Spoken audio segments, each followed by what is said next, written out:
안녕하세요, 세력입니다. 2021년 4월 11일 비트코인 및 알트코인 방송을 시작하겠습니다. 요즘에 수익 좀 잘 나오고 계신가요? 지난번 방송에서 말씀드린 것처럼 시장이 흘러가고 있는데 도미너스 차트가 흘러내려가면서 지금 다른 알트코인들이 굉장히 많이 올라가주는, 그리고 특히 이제 XRP가 그 1000원도 이제 못 올랐던 XRP가 이제 1000원을 돌파하면서 어느덧 1800원 정도에서 가격이 형성되고 있는데, 지금 굉장히 가격 흐름이 좋은 상황이죠. 그래서 오늘 그 XRP 관련된 이야기, 그리고 알트장이 진행 중이다, 그리고 이 알트장이 진행되고 있는 이 도미너스 차트에 대한 이야기를 또 할 거고요. 그리고 제가 이제 커뮤니티 글에 최근에 보시면은 제 커뮤니티 글에 앞으로 제가 메이저 알트코인이라 불리는 알트코인들 뭐 이런 것들을 최소 홀딩 물량을 제외하고 비트코인을 매집하거나 현금화할 것이다, 이런 얘기를 했는데, 이런 부분에 대해서도 뭐 커뮤니티 글만 봤을 때는 잘 이해가 안 되시는 분들도 많은 것 같아요. 그래서 이런 부분도 잠깐 짧게나마 좀 말씀을 드리고, 제가 이제 급등한 코인은 웬만하면은 그 매수 추천하지 않는다, 그런 말씀을 많이 드리는데요. 그 이유를 제가 최근에 이제 급등했던 그 바나나톡이라는 코인이랑 이제 제가 제 포트폴리오 중 하나인 크레딧 코인이랑 비교를 해서 좀 말씀을 드려보려고 해요. 마지막으로 우리 그 흑우 공모전도 하나 진행을 하고 있어요. 흑우 공모전, 이게 오늘 마감인데, 이 부분도 이번 주 토요일부터 이번 주 일요일까지 가장 댓글 중에서 가장 많은 좋아요를 받은 분들께 이제 50만, 30만, 20만을 각각 드리기로 했는데, 오늘 이제 12시까지 기준을 마지막으로 할 거고, 이게 굉장히 그 투자를 진행함에 있어서 많은 도움이 될 거라고 저는 확신을 하거든요. 왜 그렇게 좋았던 17년도 장세에서 혹은 다른 어떤 주식 장세에서 투자에 실패했는지, 그 실패를 통해서 교훈을 충분히 얻을 수가 있거든요. 많은 분들이 꼭 읽어주시고, 진짜 너무 공감되고 정말 너무 안타깝다, 이런 분들께 좋아요 투표를 해주시면 좀 이제 공평하게 그렇게 이제 등수가 매겨질 것 같습니다. 그래서 영상을 보시면서 한 번씩 투표를 좀 진행을 해주시고요. 활동을 시작하도록 하겠습니다.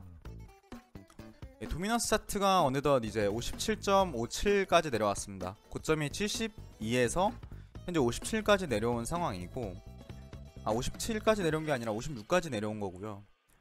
이 도미너스 차트 요즘에 이제 코리니 분들, 이제야 신규 투자하시는 분들이 많기 때문에 잠깐 설명을 드리면, 이 도미너스 차트라는 건 비트코인이 이 암호자산 내에서 어느 정도의 비중을 차지하고 있는지를 나타내는 차트예요.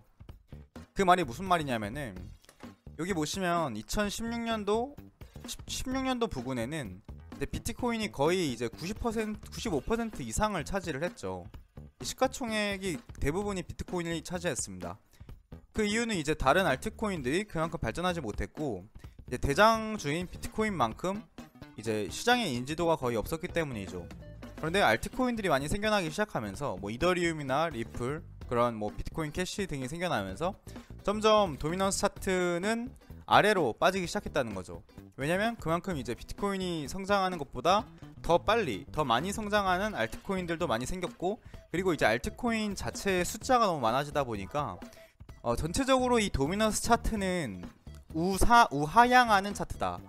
저는 이제 이 얘기도 제가 이제 이 방송에서 지속적으로 그 주장하고 있는 것 중에 하나인데, 이 차트는 결국에 우하향하는 차트라는 거죠. 결국에 우하향한다라는 의미가 어떤 의미냐면은, 그림을 그렸을 때 이게 만약에 이게 평균치를 냈을 때 이게 우하향하는 그림이잖아요. 우하향한다는 건 결국에 업앤다운을 반복을 하지만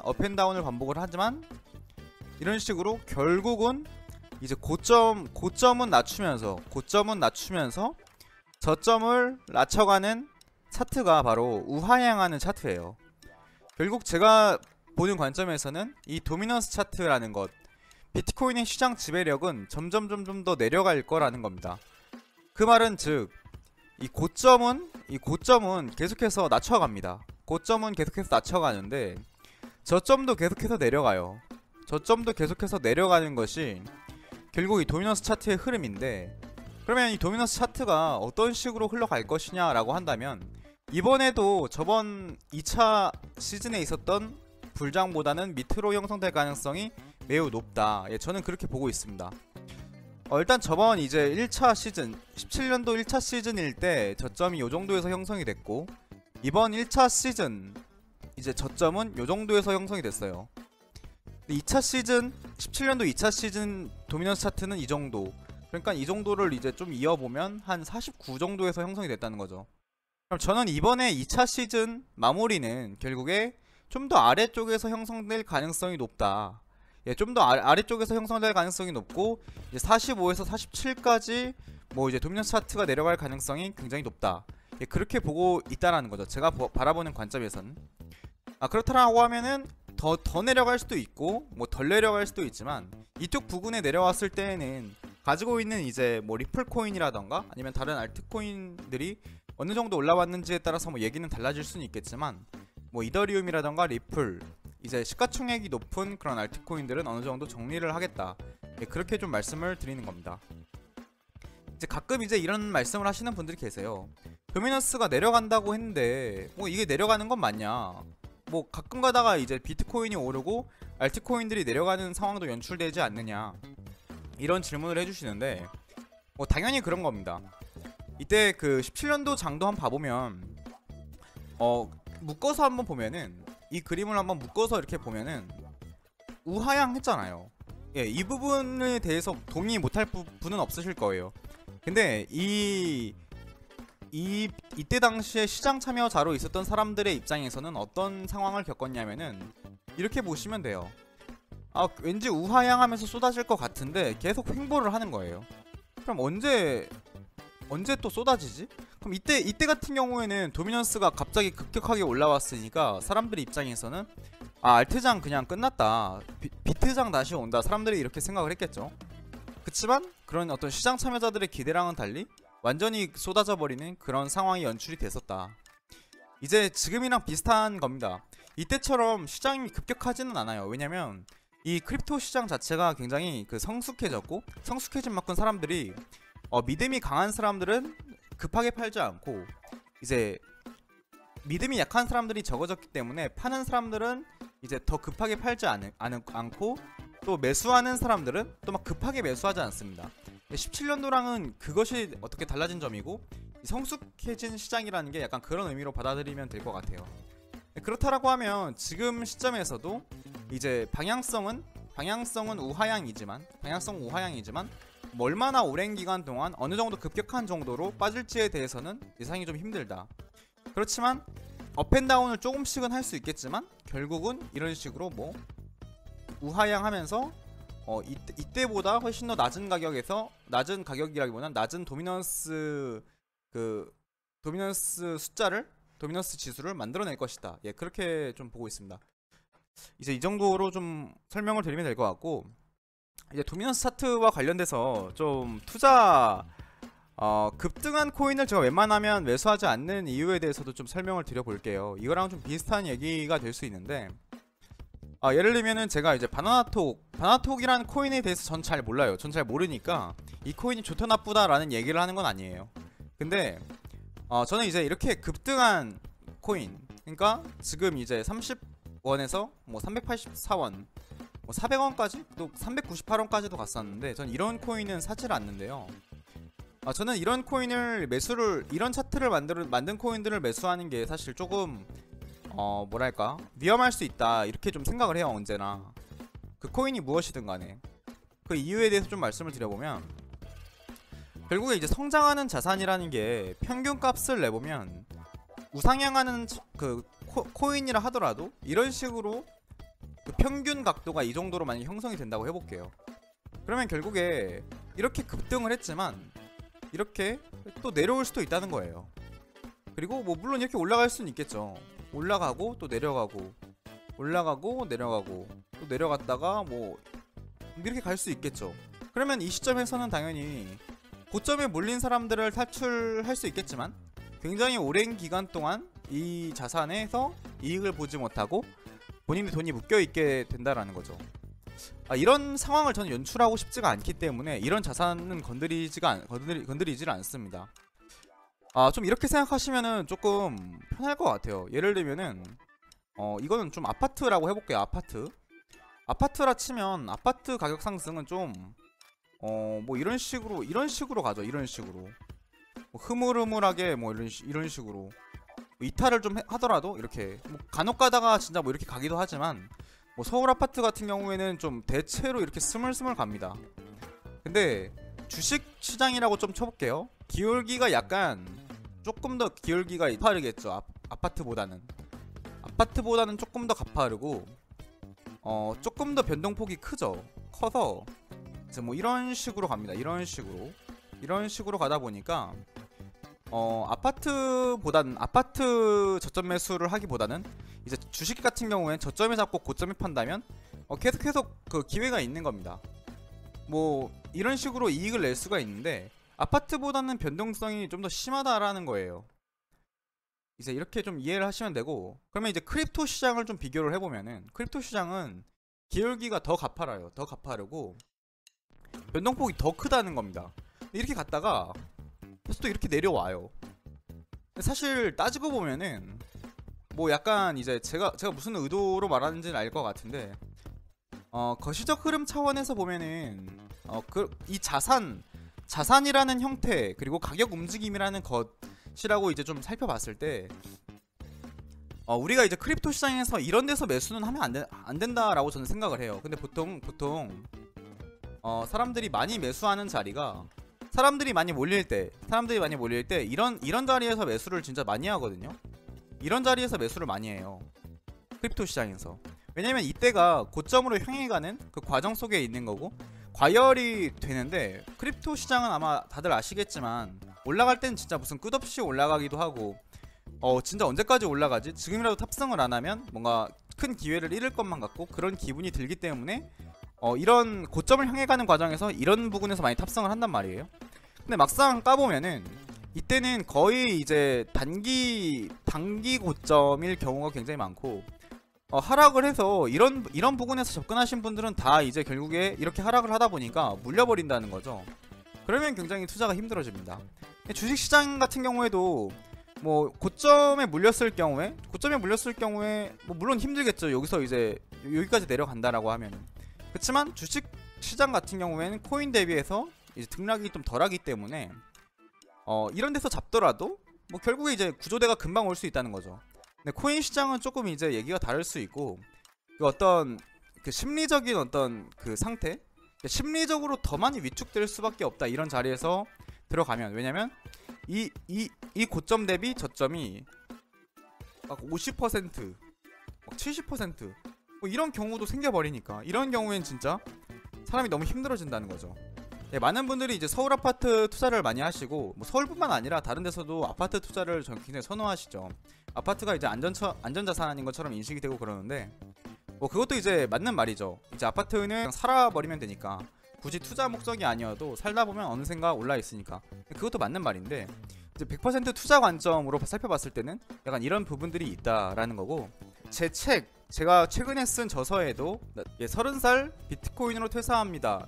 뭐 이 책에 제가 최근에 쓴 책인데 이 책에도 굉장히 잘 나와 있습니다. 제가 중간중간 투자일기를 통해서 제가 50억 이상의 자산을 형성하면서 어떤 감정과 어떤 희열을 느꼈는지를 또 중간중간 기록을 했고, 주식시장과 아파트 그리고 이 크립토 시장 중에서 왜 현재 크립토 시장에 좀 집중을 해서 자산 증식을 하는 게 기회인지에 대해서 좀 산업혁명과 엮어서 제가 좀 말을 해봤는데, 한번 이제 기회가 되신다면 꼭 한번 읽어보시고 아마 투자에 큰 도움이 되실 수 있을 거라고 생각을 합니다.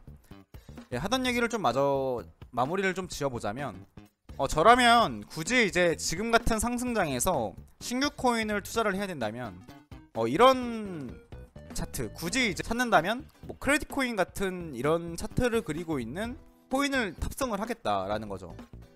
지금 이제 고점을 찍었고, 고점을 한번 찍었다가 30% 이상 조정을 받았죠. 그러고 나서 횡보를 하고 있는데, 저는 좀 이렇게 생각을 합니다. 투자라는 건 본질적으로 투자 기회라는 건 사람들이 쳐다보지 않는 곳에 있는 건데, 이 크립토 시장이 엄청난 기회인 이유 중에 한 가지는 이 4차 산업혁명이 일어나는 가운데 아직도 많은 사람들이 이 시장이 사기라고 믿고 있기 때문에 이 시장 투자가 기회일 수 있는 거거든요. 근데 이제 이 시장 안에서 또 다른 기회를 찾아보면은 급등해서 이제 관심이 막 집중된 막 매수 과열된 그런 그 종목을 찾아서 매수를 같이 막 하는 게 아니라 오히려 관심이 많이 떨어진 사람들이 오히려 지쳐서 나가려고 하는 상대적 박탈감을 느끼고 있는 그런 종목들을 찾아서 뭐 횡보하거나 아니면 하락하거나 그런 것들을 좀 눈여겨보다가 분할 매수하면서 접근하는 것이 오히려 굉장히 나을 수가 있거든요. 물론 지금 보고 있는 크레딧 코인도 뭐 더 내려간다면 더 내려갈 수는 있겠지만 지금 이제 급등락이 나왔을 때 여기 1번, 2번 이렇게 쌍바닥을 찍어줬잖아요. 그러면 이런 어떤 기술적으로 접근했을 때 쌍바닥 찍은 차트에서 한번 3중바닥을 깨고 내려가기가 이제 기술적으로는 좀 쉽지가 않은 저는 시장 상황이라고 생각을 하는데 뭐 만약에 내려간다고 해도 여기서 얼마나 더 내려갈 수 있을까를 상상해 봤을 때 그래도 분할 매수 접근하기엔 이런 상태가 굉장히 괜찮지 않을까. 그리고 제 개인적인 투자 의견이고, 지금 바나나톡 같은 경우에 물론 바나나톡을 절대 비하하는 건 아닌데 제가 이 코인에 대해서 알지 못하기 때문에 뭐 어떻게 가격 흐름이 올라갈지는 저 예상은 안 되겠습니다. 통상적으로 이런 차트, 최근에 이제 엘리시아가 20배 상승하고 50% 이상의 조정이 있었는데 뭐 마찬가지로 바나나톡도 그런 어떤 하락이 나올 수가 있다는 거죠. 그럼 여기서 반토막이 나버리면은 거의 뭐 여기까지 내려가는 거고, 더 내려가면 여기까지 또 내려간다라고 하면은 여기 투자자들이 굉장히 이제 힘들어질 수 있다라는 거죠. 그러니까 제가 지금 말씀드리는 건 바나나톡 투자하지 말라 이런 얘기하는 게 아니라 굉장히 조심스럽게 접근할 필요가 있다. 제가 이제 저번 주 토요일에 올렸던 거 봐보시면 그 투자를 하다가 결국에 이제 물리거나 아니면 손해를 봤던 분들은 대부분 고점에서 매수를 했기 때문에 물리게 되는 건데, 고점이 될 수 있는 가능성이 있는 그런 자리에서는 우리가 좀 되도록 그 매수를 지향하는 게 낫지 않을까, 저는 좀 그렇게 생각을 합니다. 이거는 이제 순전히 이제 우리 구독자님들이 좀 걱정돼서 하는 얘기예요. 이 시장 안에서 아마 대부분이 이익을 보고 있을 거라고 저는 생각을 해요. 근데 결국 그 이익이라는 것도 이 시장을 떠날 때 이익인 상태로 떠나지 못한다면은 그거는 뭐 아무 의미가 없잖아요. 그러다 보니까 이런 부분을 좀 생각하면서 매수와 매도를 해야 되지 않을까, 그렇게 좀 생각을 합니다. 그리고 이제 마지막으로 두 가지만 말씀드릴게요. 일단 후구 공모전이 오늘 마감인데 이 부분 끝까지 투표를 해주시고 50등이 아니라 1등, 2등, 3등에게 50만, 30만, 20만 KSP 토큰을 이제 이 정도 값어치 되는 부분을 전송해 드릴 거니까 많은 분들의 참여해 주셨는데, 실제로 이 참여를 했던 이 댓글들도 제가 하나하나 좀 보면서 제가 좀 중요한 댓글이라고 생각되는 것들, 그런 거는 곧 방송에 좀 소개를 시켜 드릴 거예요. 되게 중요한 내용들이 실제로 많이 나왔습니다. 굉장히 많이 나왔고, 마침 이제 뱀뱀님께서 제가 방금 했던 얘기를 또 여기 적어주셨죠.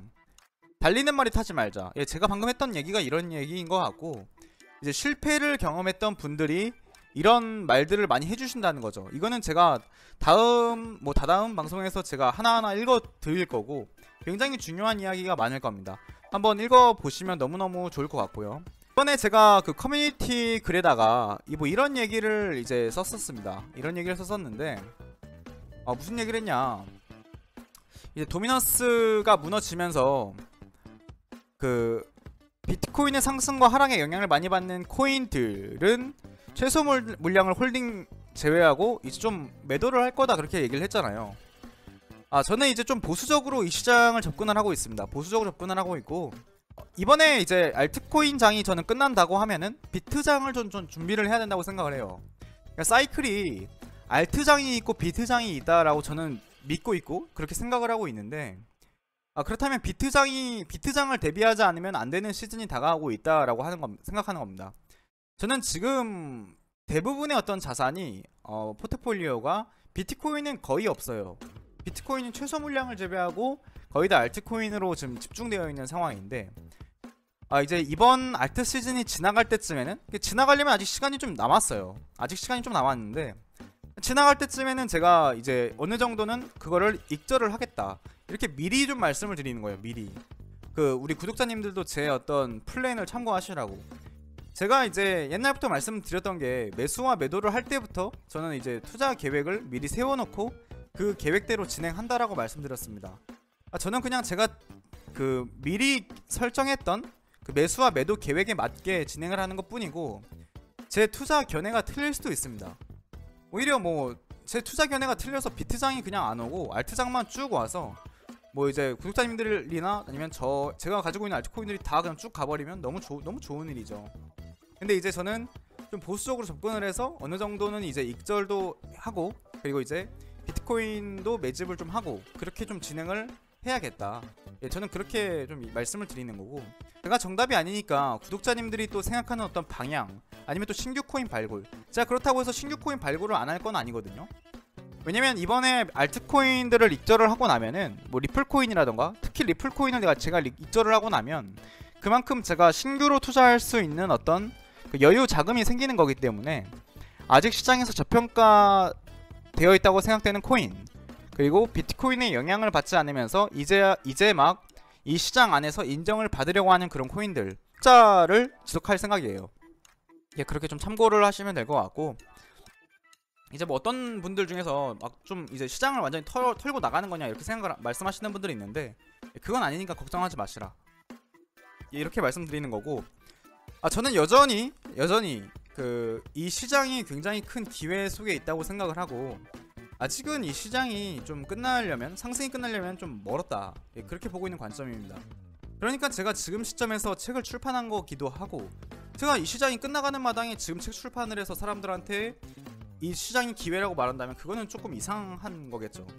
그리고 단순히 이번 연도뿐만 아니라 뭐 내년 초 뭐 이런 게 뿐만이 아니라 이 시장은 이제 막 시작되었고, 세금을 부과하기 시작한 그 시점부터는 이제는 정식 자산으로 편입이 되면서 전통금융과 섞여서 투자를 진행할 수 있는 시대가 열리는 거라고 보거든요.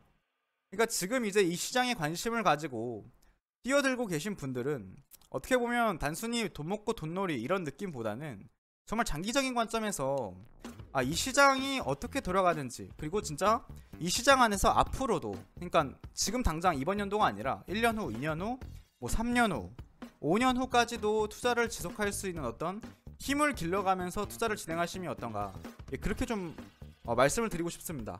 예, 오늘 방송은 여기까지 진행하도록 하겠습니다. 오늘도 끝까지 시청해주셔서 진심으로 감사드립니다.